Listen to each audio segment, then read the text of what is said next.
Brother, गुजारिश ये है कि मेरी हर वीडियो ऑन रिकॉर्ड है, ऑन रिकॉर्ड। ठीक है, बड़ा क्लियरली मैंने जो एक बात की, बहुत क्लियरली बात की, उस वक्त कोई शख्स मेरी बात सुनने मानने के लिए तैयार नहीं था। ऐसे ही जैसे अभी कोई अकाउंट्स ओपनिंग के लिए कोई मानने के लिए तैयार नहीं, यही सूरत हाल थी। How is it possible? मुमकिन ही नहीं है, उसकी जमानत ही नहीं हो सकती। और मैं यही बहस करता था कि भाई जी छोड़ दे इस जिद को, वो इंशाल्लाह बहुत जल्द हमारे दरमियान होगा।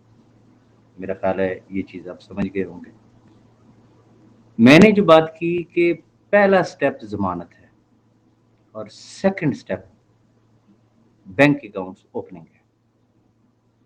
ज़मानत होगी, इंशाल्लाह बहुत जल्द बैंक अकाउंट्स भी ओपन हो जाएंगे। जिस दिन बैंक अकाउंट्स ओपन हो गए, अगर सैफ रहमान न्याजी नहीं देता तो फिर आप सिर्फ मुझे नहीं, ये ज़हन में रखिएगा, जो हमारी एक पब्लिकली कमिटमेंट है, फर्स्ट ऑफ ऑल फ्रंट पे अगर कोई शख्स होगा तो वो मलिक नवीद होगा, और उसके बाद अगर आपको कोई शख्स नजर आएगा तो वो राजा रियाज होगा। तो मैं अपनी बात पे कायम हूँ। अब आ जाते हैं, मेरा घर बिक जाता है, मेरी गाड़ी बिक जाती है। पहली बात तो ये है कि मुझे खुद सोचना चाहिए था।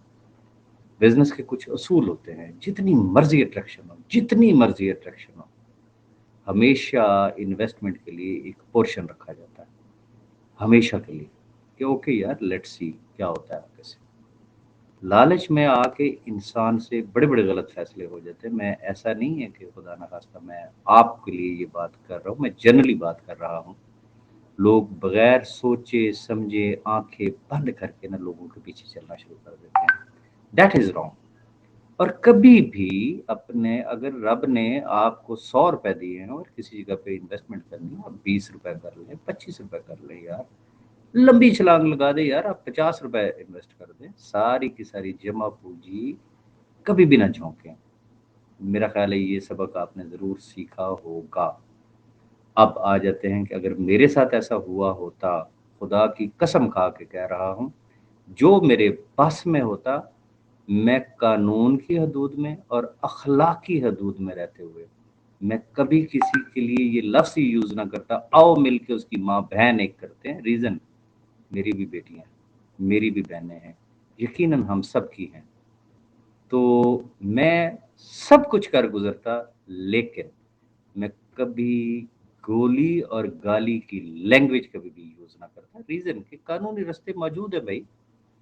जिन्होंने कुछ करना होता है वो हमेशा कानून की हेल्प लिया करते हैं। देखिए, ग्रुपों में इतना अरसा हो गया ना, बहस चल रही है, बता दे क्या रिजल्ट आया। रिजल्ट सिर्फ वो आया जो कोर्ट ने डिसाइड किया, और वो बंदा बाहर आ गया। रिजल्ट फिर आएगा कि कोर्ट ने ही उसके बैंक अकाउंट्स ओपन करने हैं, और रिजल्ट फिर आएगा। या तो ग्रुपों में कोई फायदा हो तो तब की बात है। तो मेरी तो सिर्फ एक हम्बल रिक्वेस्ट होती है हर शख्स से, भाई लड़ाइयों में, झगड़ों में, गाली गलौज में कुछ नहीं रखा।